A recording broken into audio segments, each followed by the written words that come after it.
à toutes et à tous ma team Kiefer, j'espère que vous allez bien.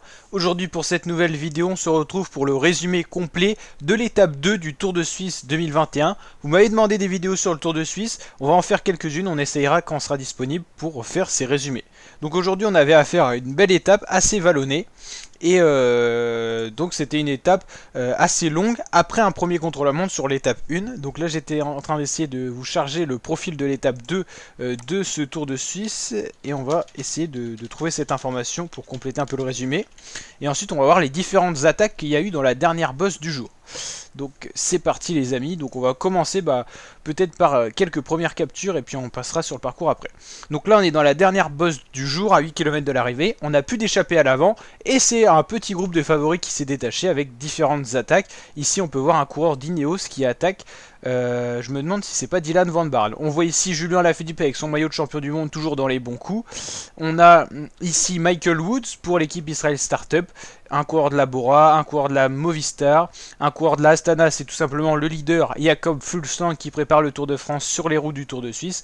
Et donc regardez un petit peu le profil de l'étape à laquelle on avait affaire aujourd'hui à ce Tour de Suisse.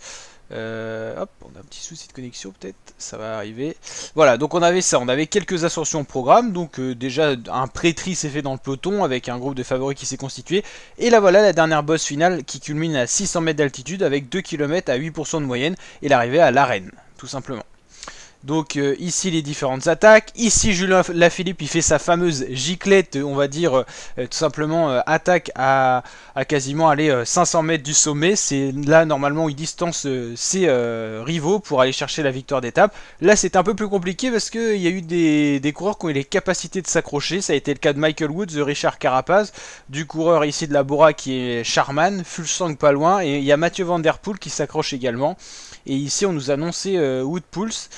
Stefan Kung le maillot jaune plus loin, mais il a essayé de compenser au maximum pour pas perdre son maillot. On retrouvait donc un groupe de 9 coureurs à l'avant, dont les plus rapides au sprint c'était Van Der Poel, Charman et Alaphilippe aussi.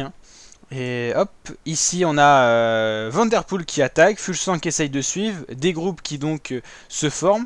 On a un duo Van Der Poel-Charman, ici c'est la chute de Rui Costa qui a glissé sur une plaque d'égout. Van Der Poel qui rattaque pour aller tout simplement s'imposer sur cette étape. Les écarts comme vous le voyez sont très courts, Charman fait 2 à 1 seconde, ici Wout Poels et ensuite Alaphilippe qui figure dans ce groupe. Au final, donc, Van Der Poel s'impose pour la Alpecin Phoenix. Voilà le classement de l'étape. Van Der Poel, Charman, Poels, Hirschi, Carapaz, Woods, Alaphilippe, Fuglsang, Krohn et Benoît Cosnefroy qui n'a pas fait une mauvaise ascension. Et Stefan Kung reste maillot jaune pour une seule seconde sur Julien Alaphilippe, le coureur de la Deceuninck Quick-Step, qui a fait une très belle course aujourd'hui. La team, n'hésitez pas à vous abonner en masse pour suivre en intégralité le Tour de Suisse sur ma chaîne YouTube et bien sûr plein d'autres courses cyclistes qui arrivent, notamment le Tour de France, toutes les actualités qui vont sortir notamment avant le Tour de France, sur le parcours, sur les coureurs, sur les équipes, plein de petites anecdotes. Et puis voilà, n'hésitez pas à nous rejoindre en vous abonnant, c'est gratuit, likez et partagez. Ciao les fratés!